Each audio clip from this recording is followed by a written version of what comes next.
Hey everybody, what's up? This your girl Tavia Spencer, and I just completed my first part of orientation with truck driving school. When I tell you I am tired, I am tired. So I got my notes here, and they are like all over the place. I'm letting you know that now they are all over the place. So what I just got through doing is getting my dinner, and then um, I finally got out of orientation like 4 o'clock, and it started like at 6:45. They tell you to go to the classroom at 6:40. I mean, be in the classroom by 6:45, and class start at 7. I would recommend you get in there at least by 6:35, possibly, because it was like almost 94 people in the classroom already, and it was hard for me at 6:45. I was already trying to find a seat. I don't know if y'all can see me because a lot of sun. Hold on. I got lucky and found a seat, girl.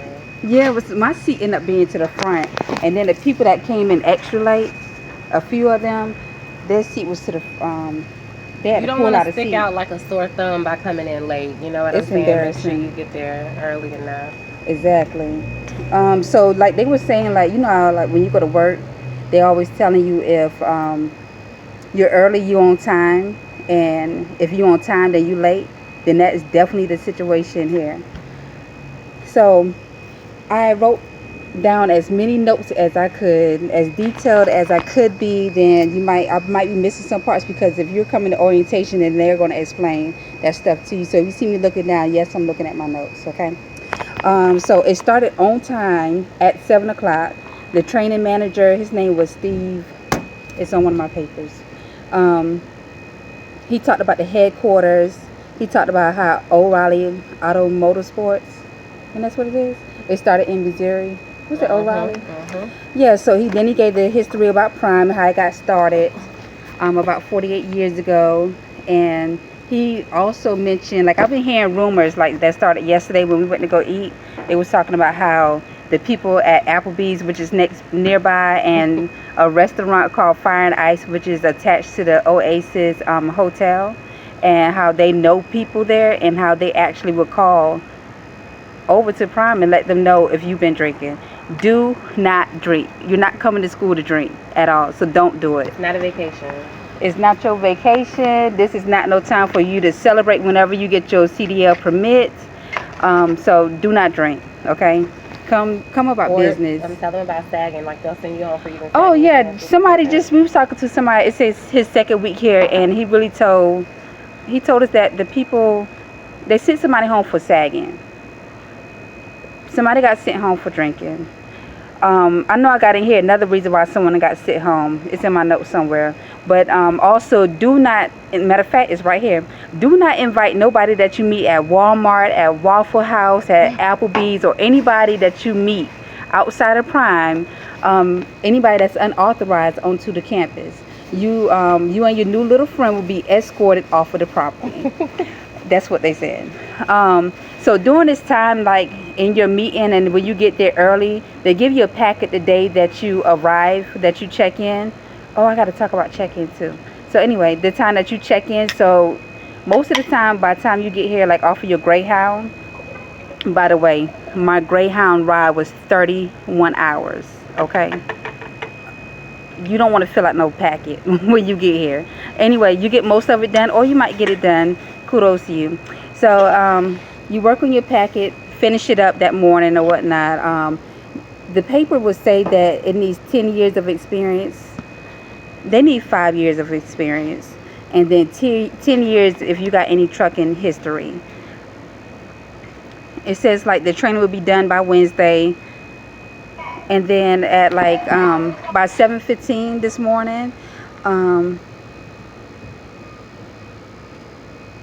the man, I think it's Steve, he started calling your name, and whenever he called your name, you'll let him know, for example, whether like you chew tobacco, you smoke tobacco, if you're a smoker, if you got your CDL, CDLB, your room number that you was assigned to, whether you vapor, whether you got a Missouri license, a Illinois license, a Missouri permit, or a regular license.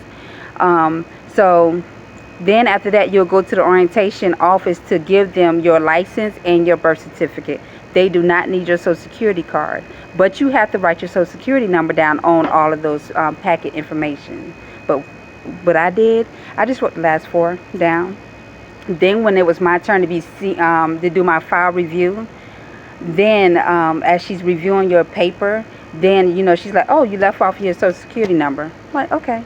And you write the rest of your social security number down. I don't personally trust it because I done been to different interviews and they actually will leave paperwork on the test with people. I mean, on the desk with people's social security numbers hanging out. Oh, by the way, this is what I wore. It was buttoned up because some people were saying it's kind of like you're being interviewed the whole entire time, which you are. The housekeepers, they're watching you. Applebee's staff, they're watching you. You got people that's coming in with see-through clothes on. They come in with their hair wrapped, which is okay. You think that because you're doing trucking, you want to be comfortable. But me, I was just playing it safe. As long as you're looking presentable, I guess. Or if you want to be comfortable, that's you. What else? So, for example, whenever the man calls your names, you stand up so that your voice can project a little bit more over everybody. For example, you'll say, I'm in room 151. I'm a non-smoker. I have a regular license. And then after that, you walk out of the classroom to go get those copies of your birth certificate and your license made. After that, at 7:30 on the dot, he was out the room. He was like, see y'all later. And when I tell you they are like very organized, they was on time with that. So by the time you come back from getting your copies of your birth certificate and your license made, you'll go back into that same classroom, and then he'll still be most likely calling out other people's names. And after that, that's all he's there to do. I would recommend that whenever you come, before you come to orientation, have a list of your work history down, okay? So it won't take you that long to transfer the information. Let's see. Or they can even save like that PDF from when you filled the application out online. Yeah. I just had them email it to me, and I just basically transfer the information from there to. Yep. Or you could screenshot. You could screenshot your information. My screenshot is not working, so I got to go through and check what settings done changed on my phone for some reason. But yeah, when you initially do your first part of the application, it only asks for like I believe 3 years of work history. And so what she ended up doing was she pulled up my application from online and she verified whether the information I put on my actual application that I filled in person here, if those dates matched exactly, or it could be kind of off a little bit, but if those jobs match to what you're telling them, you have to be honest about everything. Then what happened?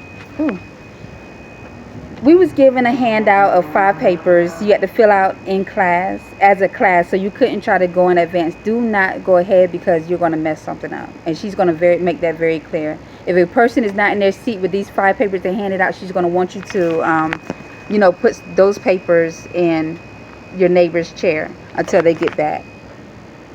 And most likely they're still probably getting their birth certificate or their license copy.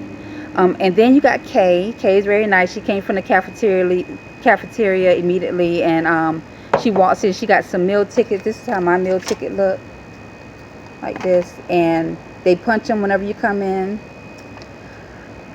So she's going to hand those out. She's going to count how many people is in a row, and she's going to tell you, do not give.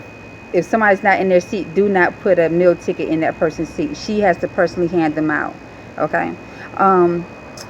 What else?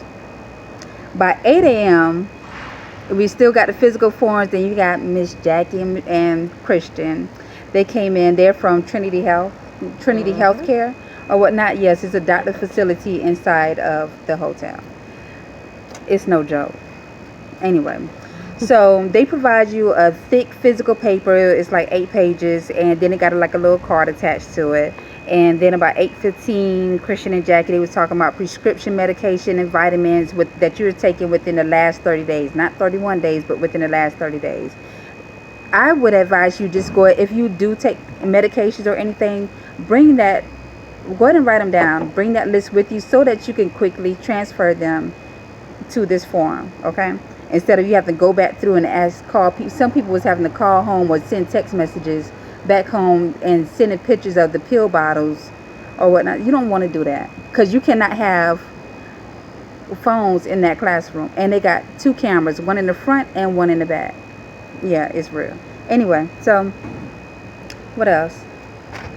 Also, I would suggest, like, if you had like a workers' compensation, what's it? You got to bring in your workers' compensation injury claim. You don't bring that form in, but if you got a list of them, or if you had an incident, you make sure you want to know the date. So bring that paper in, write it down so that you could transfer it. Okay. So they don't care about whether or not, they just want to know if the job had to pay the doctor's bill. They don't care whether or not you got money from it or if you didn't. At about 8:45 to about 9:10, then you have Dave Kunis. He's with Corporate Security. He talked about the background. He talked about the criminal history, how they go back your entire life. Be 100 with them. Be honest with them. Don't hide anything, okay? And he seems like he looks kind of mean, but he seemed like he's pretty cool. You could go and talk to him. He's like the campus principal or whatnot. He's the one that checks the cameras.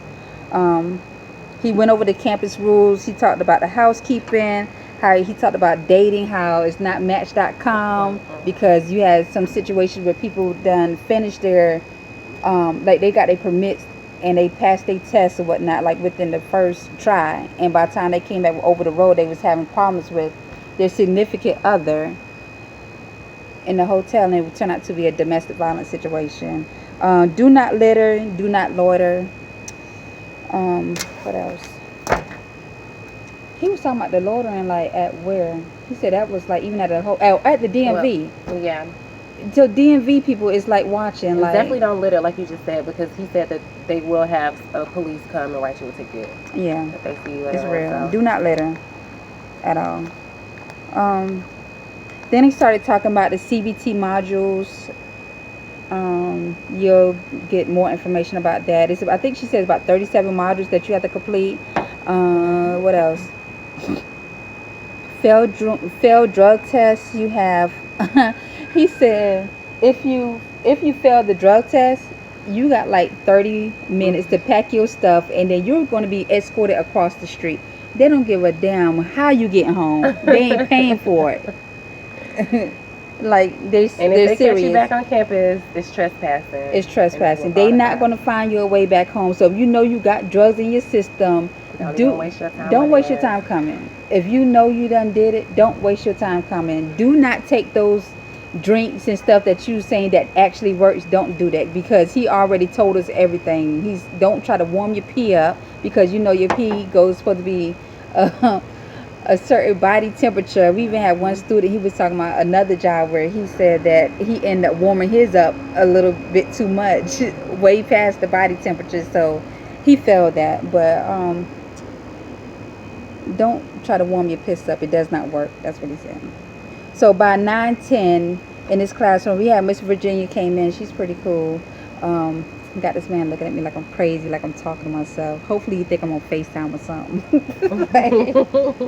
So she talked about she went over the group simulator schedule or whatnot, and then this is where she already had everybody assigned to different groups, which is group A, group B, group C, group D. And then she talked a little bit more, and then about 10:06, 10:05, agility came in, and we had to complete forms as a class together.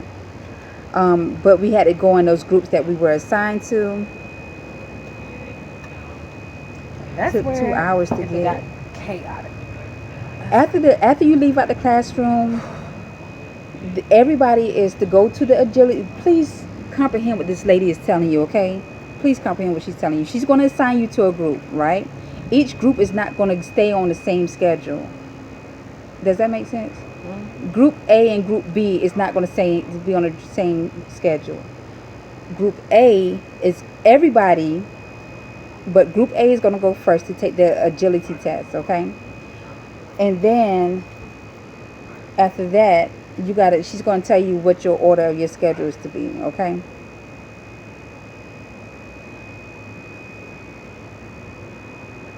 The agility test, It was agility, your DOT, drug screening, DLT, and then the file review. review. Yeah. Okay, the file review is all those papers and whatnot. The agility test, it was like when you first get up there, you'll be about 2 or 3 of y'all doing it at a time, and you got to stand in this long line. So anyway, it's about 2 or 3. Yeah, the agility thing did move fast because everybody was running out of there. Okay, so it was like it's about the first thing you got to learn to do is balance on one foot for about 5 seconds, and then you switch foots. You're gonna. It's kind of like it was like you stretching you, getting you prepared to lift these weights up. Then you had to go, probably had to turn your head to the left, to the right, stuff like that. They got a ladder that's built on the wall. You had to climb the ladder, only 2 steps, okay? And you climb back down. Then next you got a crate. No, first you got a barbell. How much was that barbell? Like 65. Yeah, 65 is. You might be like, It was do it. heavy, I was like, can I use 2 hands? He was like, yeah. Oh, he was cute too. Anyway, so so I did it. I used my 2 hands and I got it up probably about right here. I don't know. After that, I went and I had my little crate full of. You won't even have time to look what's really in there. It's just a whole bunch of different size weights. That's all. Yeah. So you have to walk it maybe about a feet, 2 feet. That was probably like 5 feet, 4 or 5 feet. Yeah. Yeah. So it's not really far at all. Yeah. But it's heavy, and you got to walk it there and walk it back up to your waist. And then the next one, you got to bend down with your knees. Okay, you don't want to hurt your back, and you got to lift all them weights up. Lift the whole crate up to your waist, and then put it down. That's cool. Then if you're doing flatbread, that's what I had to eat last night. Flatbed, you have this tarp that's rolled up, okay, and you got to lift it up, I think over your shoulder, or just enough for you to put it on like a little. It's not a stage. What you call it?